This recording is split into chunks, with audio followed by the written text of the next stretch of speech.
ഇഞ്ചി അരിഞ്ഞ് വെച്ചിട്ടുണ്ട്, സവാള ഉണ്ട്, തക്കാളി, പച്ചമുളക്, മീൻ, പുളി. പിന്നെ ഞാൻ എണ്ണ ഒഴിച്ചു, അതിലോട്ട് ഞാൻ ഇഞ്ചി വഴറ്റാനായിട്ട് ഇടുകയാണ്.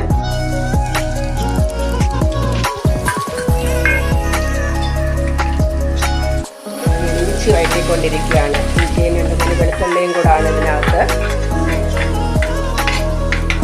ഇഞ്ചി ദാണ്ട വഴറ്റി വന്നിട്ടുണ്ട്. അതിലേക്ക് ഞാൻ ദാണ്ട സവാള ഇടുകയാണ്. സവാളയും പച്ചമുളകും കൂടെ ഇട്ടിട്ട് അത് വഴറ്റി കഴിഞ്ഞിട്ട് അടുത്ത നമുക്ക് തക്കാളി ഇടാം. നമ്മുടെ സവാള വഴറ്റി വന്ന് അതിലേക്ക് ഞാനൊരു ഇച്ചിരി ഉപ്പിടുകയാണ്. ഉപ്പിട്ട് കഴിഞ്ഞിട്ട് നമുക്ക് അതിനകത്തോട്ട് തക്കാളി ഇടാം. തക്കാളി ഇട്ടു അതൊന്ന് വഴറ്റി വരുമ്പോഴത്തേന് അടുത്ത മീൻ ഇടാം. സവാളയും തക്കാളിയും കൂടി ഇങ്ങനെ വറണ്ട് വരികയാണ്. വറണ്ട് വരുന്നത് വന്നു കഴിഞ്ഞിട്ട് നമുക്കിനി ഇതിലേക്ക് ഇടേണ്ടത് മസാലപ്പൊടികളാണ്. അപ്പോൾ ഇതിങ്ങനെ വഴണ്ട് വന്നിട്ടുണ്ട്. ഞാൻ അതിലേക്ക് ഒരു ഇച്ചിരി മഞ്ഞൾപ്പൊടി ഇടുകയാണ്. മഞ്ഞൾപ്പൊടി ഇട്ട് ഒന്ന് ഇളക്കി കഴിഞ്ഞിട്ട് അതിലേക്ക് ഞാനിനി മുളക് പൊടി ഇടാൻ പോവുകയാണ്. മുളക് പൊടിയും കൂടെ ഇട്ടിട്ട് എന്നിട്ട് നമുക്ക് മല്ലിപ്പൊടി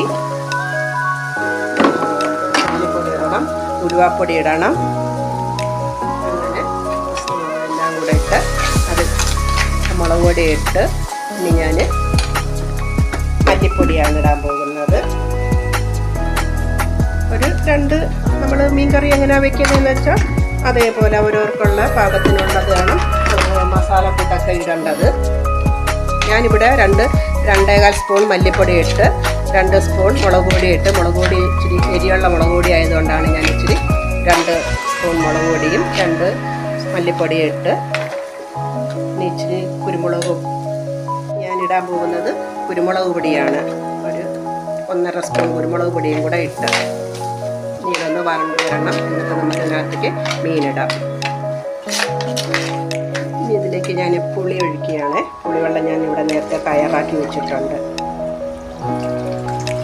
പുളിവെള്ളം ഒഴിച്ചിട്ട് അതൊന്ന് മിക്സ് ചെയ്ത് കഴിഞ്ഞിട്ട് ഇതൊന്ന് തിളച്ച് വരുമ്പോഴത്തേന് നമുക്ക് മീനിടാം. അപ്പോൾ നമ്മുടെ മീൻകറിയുടെ മസാലയെല്ലാം തിളച്ച് വന്നു. അതിലേക്ക് ഞാൻ മീനിടുകയാണ്. ചൂരയാണെന്ന് ഞാൻ ആദ്യമേ പറഞ്ഞല്ലോ. അപ്പോൾ ചൂരയുടെ മീൻകറിയാണ് ഇന്ന് വെക്കുന്നത്.